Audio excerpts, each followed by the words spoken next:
Nous étudions cette énergie en détail parce que lorsque nous regardons les personnes atteintes de problèmes de santé, notre question c'est de savoir où se trouve le modèle de cette condition dans le domaine de l'énergie. Il s'avère que le schéma du traumatisme existe dans le champ d'énergie, c'est-à-dire une fréquence qui existe davantage dans le monde tridimensionnel. Pourrait-on dire, comme Einstein l'a dit, E est égal à mc au carré. Vous savez, tout accélère à la vitesse de la lumière. C'est la matière qui va transformer l'énergie. Donc, le plafond de cette réalité, c'est la vitesse de la lumière. Mais le quantum, c'est en fait ce qui existe au-delà de la vitesse de la lumière.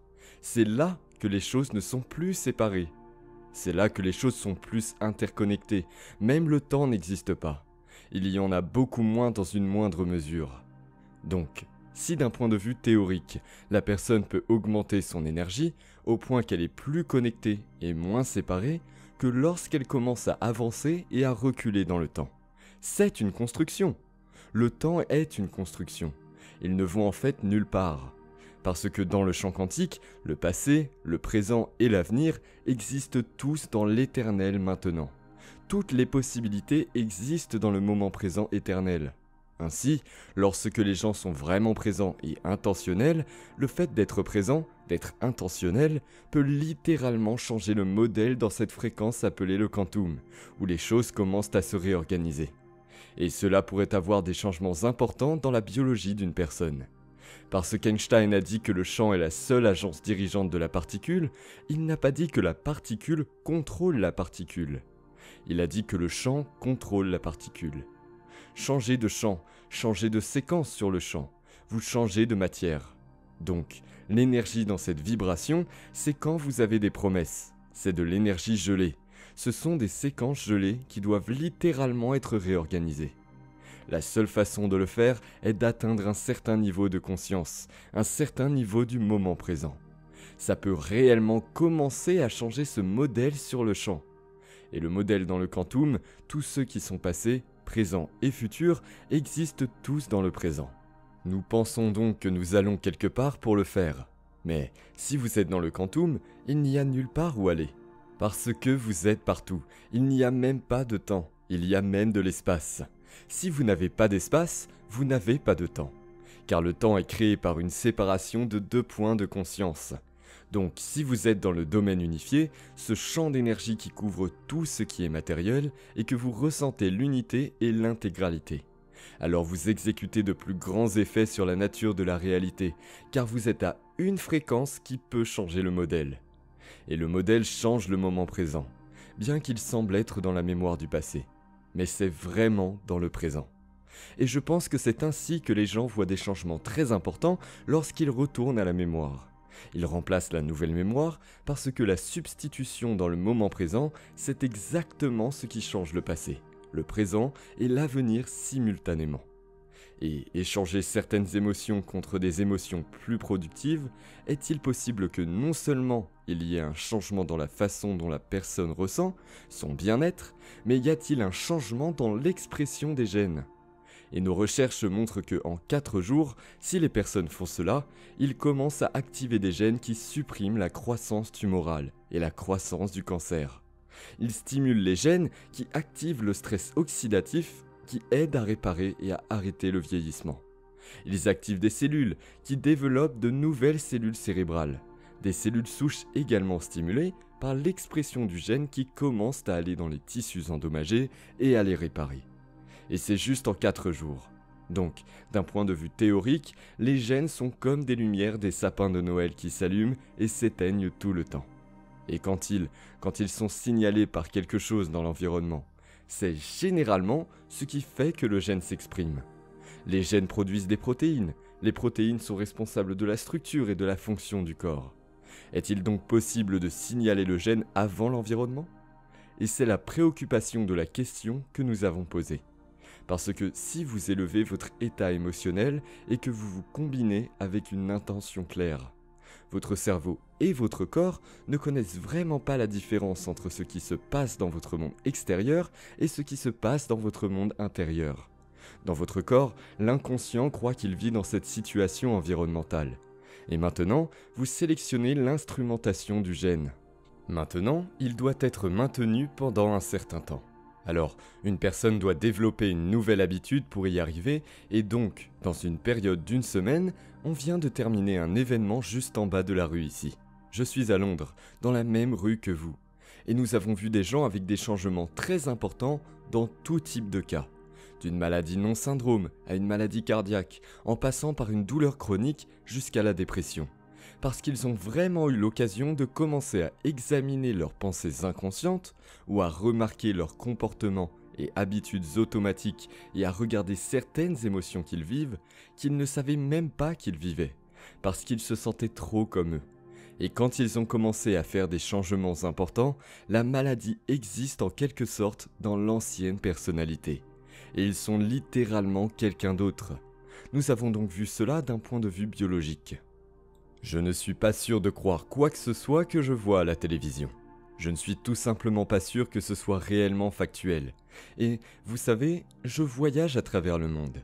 Et que ce soit dans un endroit ou un pays ou une ville où je suis, il y a un sentiment général de gentiment avec les gens. Je pense que les gens sont programmés pour prendre soin les uns des autres. Pour prendre soin les uns des autres. Pour s'informer mutuellement. Pour se soigner. Pour donner aux autres. Je pense que nous sommes programmés de cette façon.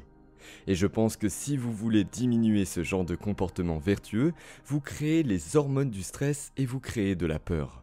Vous créez de l'hostilité, vous créez de la colère, vous créez de la douleur, vous créez de la souffrance. Et ce sont ces émotions qui commencent à créer de la séparation. Maintenant, je ne vous fais plus confiance, parce que je suis en survie. Et en survie, vous devez prendre soin de vous. En survie, on devient très égoïste. Ce sont les produits chimiques qui font approuver notre ego. Vous savez, donc je pense que, en ce moment, nous devons être capables de dépasser ces états émotionnels. Et quand vous le faites, vous n'êtes plus contrôlé. Je pense que la meilleure façon de contrôler les gens, c'est de contrôler leurs émotions. Et quand vous pouvez contrôler leurs émotions, bien sûr, vous allez empêcher leur attention de passer d'une chose à l'autre. Et pendant que tout le monde regarde tout ce drame, vous savez, quelque chose d'autre se passe ici, de l'autre côté. Et je suis plus intéressé à regarder ça. Et donc, je ne regarde pas vraiment le journalisme de la même manière. Je ne regarde pas les médias de la même manière, parce que je ne crois pas nécessairement que je reçois toute l'histoire. Les gens sont donc en colère à ce sujet. Et je pense que la colère est bonne quand elle est considérée comme une énergie de perturbation. Mais cela devrait nous motiver à agir ou à faire quelque chose. Et vous savez, c'est toute cette analogie de la grenouille dans l'eau bouillante. Vous venez de vous désensibiliser davantage, et à quel moment commencez-vous à brûler ? À quel moment vous commencez à réaliser qu'il fait un peu trop chaud ? Je pense simplement que nous devons en arriver là maintenant. Donc, en créant quelque chose que les gens peuvent utiliser, le fait que vous ne comptez pas sur tant de choses en dehors de vous pour vous apporter de la joie, ou ce genre de programme subconscient d'être une victime. Pourquoi êtes-vous si contrarié aujourd'hui ? Eh bien, je suis contrarié à cause de cette personne ou de cette chose. Ce que cela signifie vraiment, c'est qu'une personne ou une condition de votre environnement contrôle la façon dont vous vous sentez et la façon dont vous pensez. Eh bien, si quelque chose est en dehors de vous, contrôle la façon dont vous vous sentez et la façon dont vous pensez. Vous êtes une victime de votre environnement. Et donc il y a cette polarité dramatique qui se passe quand les choses vont bien. Vous êtes heureux. Quand les choses ne vont pas bien, vous êtes triste. Mais quand vous apprenez à vous réguler et à créer plus de cohérence dans votre cerveau et votre cœur, et c'est ça notre message, alors vous ne dépendez plus de votre monde extérieur qui contrôle votre humeur. En fait, vous commencez à réaliser que ce que vous pensez et ressentez commence à produire des effets dans votre vie extérieure. Maintenant, vous commencez à croire davantage. Vous êtes le créateur de votre vie et moins la victime de votre vie. Maintenant, ce n'est pas quelque chose dont vous prenez une bouchée et avalez quand tout est fini. C'est un processus de changer les séquences. C'est un processus de recablage. C'est un processus de reconditionnement. C'est un processus de réflexion et de conscience de soi et de changement de ses croyances. Et c'est du travail. Et pourtant, les gens le font. Donc, quand vous commencez à bien vous rendre compte, je ne peux pas répondre aux mêmes conditions de ma vie, avec les mêmes émotions et les mêmes pensées. Parce que si je crois que la façon dont je me sens et la façon dont je pense créer la réalité, si je réagis aux mêmes pensées et sentiments égaux aux conditions de ma vie de la même manière, je continue de réaffirmer la même vie. Alors, une personne doit se retirer de sa vie, se retirer de son environnement, se déconnecter de son monde extérieur et commencer à établir des schémas neurologiquement dans son cerveau afin que leur cerveau ne soit plus un enregistrement du passé. Ils amorcent leur cerveau et commencent à poser les yeux et à répéter qui ils vont être ce jour-là.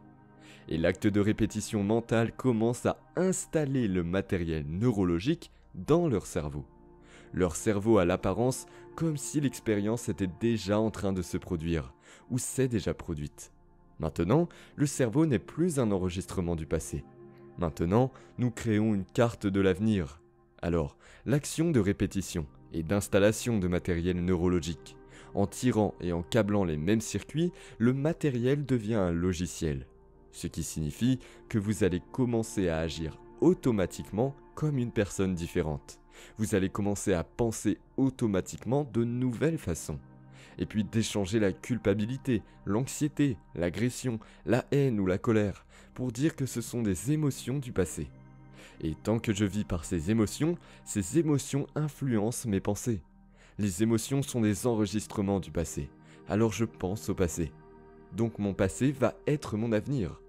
Donc, si je veux être riche, je ne peux pas ramener le manque. Si je veux être heureux, je ne peux pas ramener la souffrance. Eh bien, alors allons au-delà de l'émotion. Donc, en échangeant ces émotions de survie limitées et en enseignant aux gens comment élever leur état émotionnel et vraiment mesurer pour leur dire que vous le faites, ou que vous ne le faites pas. Lorsque vous enseignez votre corps émotionnellement, à quoi ressemblera cet avenir ? Et vous vous dites, je ne vais pas me lever avant d'avoir ressenti ce sentiment. Et je suis ancré dans ce sentiment. Eh bien, l'effet secondaire de cela, c'est que vous pouvez contacter les émotions de votre avenir. Si nous voulons le dire simplement. Et vous enseignez à votre corps à quoi ça ressemblerait émotionnellement.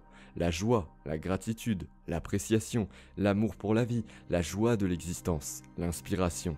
Et vous savez, la plupart des gens font ça et au début, ils se sentent un peu drôles. Pourquoi est-ce que je fais ça ? Parce qu'ils ont été hypnotisés et conditionnés pour avoir besoin d'une raison pour sentir que quelque chose en dehors d'eux doit changer ce qu'ils ressentent en eux. Ils passent donc toute leur vie en manque et vide, en attendant que cela se produise. Mais vivre dans le manque ne va pas le créer. Mais si vous commencez à comprendre ce que vous faites et pourquoi vous le faites, plus vous ressentez l'émotion, plus vous allez prêter attention à l'image dans votre esprit. Vous commencez à vous souvenir de votre avenir, vous marquez ce circuit dans votre cerveau. Et maintenant, vous conditionnez émotionnellement votre corps vers le futur. Maintenant, voici l'effet secondaire. Si vous pouvez le faire correctement et vous familiariser avec ces états d'esprit et de corps, et que vous vous levez comme si votre avenir s'était déjà produit, je vous le garantis, vous allez arrêter de le chercher. Je vous le garantis, vous allez arrêter d'analyser pourquoi cela ne s'est pas encore produit. Vous allez avoir l'impression que c'est déjà arrivé, maintenant. Le travail consiste à pouvoir maintenir cet état d'esprit et de corps modifié toute la journée. Vous devez être capable de maintenir cet état, indépendant de votre collègue, indépendant de votre patron, indépendant de votre ex, indépendant de vos finances, indépendant des bouchons. Et si vous êtes capable de le faire, vous commencerez à voir le feedback de votre vie. Dans un sens où l'énergie parvient au cœur. Il commence à élargir le champ autour du corps et de l'énergie qui est littéralement mesurable et magnétique. Et cette énergie est une fréquence, et cette fréquence peut porter la pensée de votre santé, de votre richesse, de votre liberté, de votre nouvelle relation, de votre nouvel emploi. La fréquence ou l'émotion de la souffrance ne peut pas porter la pensée de la santé. Elle peut porter la pensée de votre nouvel avenir. Alors, quand il y a une correspondance vibratoire entre l'énergie, parce que nous émettons toujours de l'énergie et des informations, quand il y a une correspondance vibratoire entre votre énergie et une possibilité qui existe dans le champ quantique, quelque chose de magique se produit. Parce qu'une fois que l'énergie atteint votre cœur, vous commencez à créer à partir du champ plutôt que de la matière. Maintenant, une chose étrange commence à se produire et les choses commencent à venir vers vous. Maintenant, vous n'avez plus à vous précipiter nulle part pour les obtenir. Vous ne créez pas de la matière à partir de la matière. Dans la réalité tridimensionnelle, ça prend du temps. Vous créez à partir du champ et c'est le champ qui crée la matière. Alors tout d'un coup, vous commencez à voir des choses venir vers vous. Quand vous voyez cela, et vous commencez à voir qu'elles arrivent de manière inhabituelle qui vous surprennent. Vous allez commencer à vous réveiller avec le fait que vous êtes probablement plus le créateur de votre vie et moins la victime de votre vie.